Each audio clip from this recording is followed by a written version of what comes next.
नमस्कार, मैं रवीश कुमार 2.0। गृह मंत्री अमित शाह को लगा होगा कि वे 3 आतंकवादियों के मारे जाने की घोषणा कर विपक्ष को चुप करा देंगे। ऑपरेशन महादेव नाम रखकर सवालों को हर हर महादेव के नारे से ढक देंगे।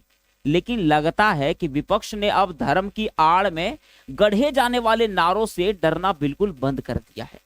अखिलेश यादव और प्रियंका गांधी ने अमित शाह के बनाए माहौल की परवाह भी नहीं की और अपने सवालों की झड़ी लगा दी।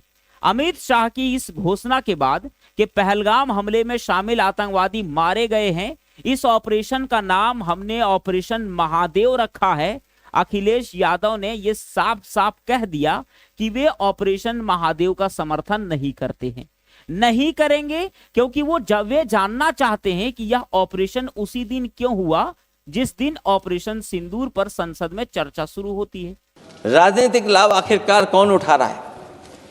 क्योंकि मैं अपनी बात खत्म कर रहा था, अध्यक्ष महोदय ये पूछ रहे हैं कि आज महादेव ऑपरेशन पे मैं धन्यवाद क्यों नहीं दे रहा हूं। अध्यक्ष महोदय, जिस समय समर्थन की बात आई, पूरे देश के जितने भी राजनीतिक दल हैं वो आपके साथ थे। आखिरकार इनकाउंटर कल ही क्यों हुआ?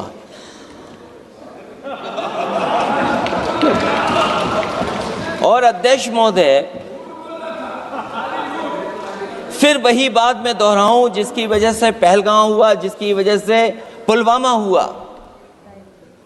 अगर ये इतना ही टेक्नोलॉजी और इन सब चीजों को समझते हैं और जानते हैं, इतना ही टेक्नोलॉजी और इन चीजों को सब समझते हैं, तो आखिरकार अध्यक्ष महोदय, पुलवामा में जो गाड़ी में RDX आया, वो गाड़ी आज तक क्यों नहीं पकड़ी गई? और शायद भारतीय जनता पार्टी के लोग ये जानते होंगे कि बहुत सारे विभाग सरकार के होते हैं, सैटेलाइट इमेजेस देते हैं। अगर आज भी भारतीय जनता पार्टी चाहे तो पुलवामा में जो गाड़ी आई है, सैटेलाइट इमेजेस से वो पता कर सकती है कि वो किस रास्ते से वो गाड़ी आई थी। आप हिम्मत क्यों नहीं जुटा पा रहे हैं उसके लिए? और फिर पहलगाम में किसी भी दल ने आपके साथ किसी तरह की राजनीतिक बातचीत नहीं की, लेकिन राजनीतिक लाभ आपने कांग्रेस पार्टी से भी उठाने की कोशिश की, हमारे से भी उठाने की कोशिश की। अगर डेलीगेशन भेजना ही था आपको तो पॉलिटिकल पार्टीज तय करती हैं, आप नहीं तय कर सकते। अखिलेश यादव की तरफ से इतना साफ साफ कह देना कोई मामूली बात तो नहीं है। वैसे समय में जब हर दलीय हर सवाल को धर्म के नाम पर गढ़े गए नारे से चुप करा दिया जाता है, अखिलेश यादव ने एक बार फिर से धर्म के नाम पर गढ़े गए नामों और नारों के जाल में खुद को फंसने से बचा लिया है। यह बड़ी बात है। विपक्ष को आ गया है समझ, आ गया है कि बीजेपी क्या करती है, हर बार धर्म को आगे कर देती है, यह सोचकर कि अब इसका किसी के पास जवाब नहीं होगा, चुप रहना ही होगा।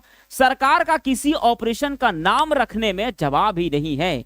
ऑपरेशन सिंदूर के बाद ऑपरेशन महादेव का नाम रखना, वह नाम भी ऐसा सोच कर रखती है कि कोई सवाल उठाए तो धर्म के विरोध में नजर आने लगे या उसके लिए बताना आसान हो जाए। लेकिन ऑपरेशन सिंदूर में उसका यह दांव चला नहीं। उसकी कामयाबी के तमाम दावों पर इतने सवाल उठ गए कि लोकसभा में रक्षा मंत्री, विदेश मंत्री, गृह मंत्री और प्रधानमंत्री सबको जवाब देना पड़ रहा है और फिर भी कई सवालों के जवाब नहीं मिल रहे हैं। जैसे ही अमित शाह ने ऑपरेशन महादेव की घोषणा की, सदन में बीजेपी की तरफ से हर हर महादेव का नारा गूंजने लगा। नाम रखना या ऑपरेशन में आतंकवादियों को मार देना, यह मास्टर स्ट्रोक हो सकता है, कामयाबी भी हो सकती है। लेकिन अमित शाह ने एक बड़ी गलती कर दी।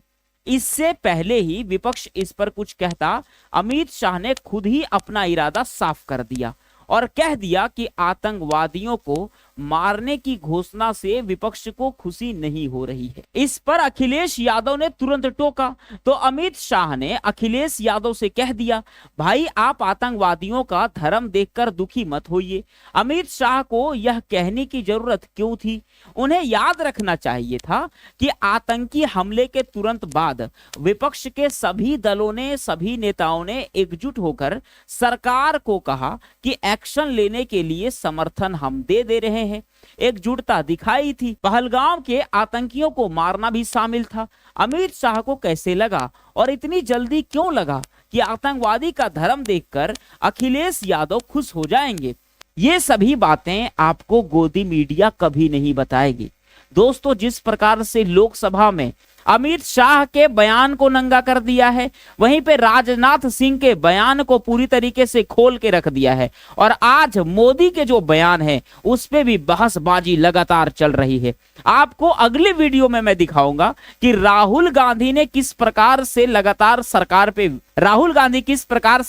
पे सवाल घेरे हैं। उसी प्रकार से मैं ये भी आपको बताऊंगा आगे कि अखिलेश यादव ने अमित शाह को लेकर के किस प्रकार का बयान दिया। अखिलेश यादव ने अपना पूरा नजरिया को साफ कर दिया है कि हम उस तरीके के सपोर्ट में बिल्कुल नहीं हैं जो सत्तारूढ़ पार्टी हमेशा गढ़ने का प्रयास करती है। अगर आपको वीडियो ठीक ठाक लगता है तो आप वीडियो को लाइक करिए और चैनल से आज ही जुड़ जाइए।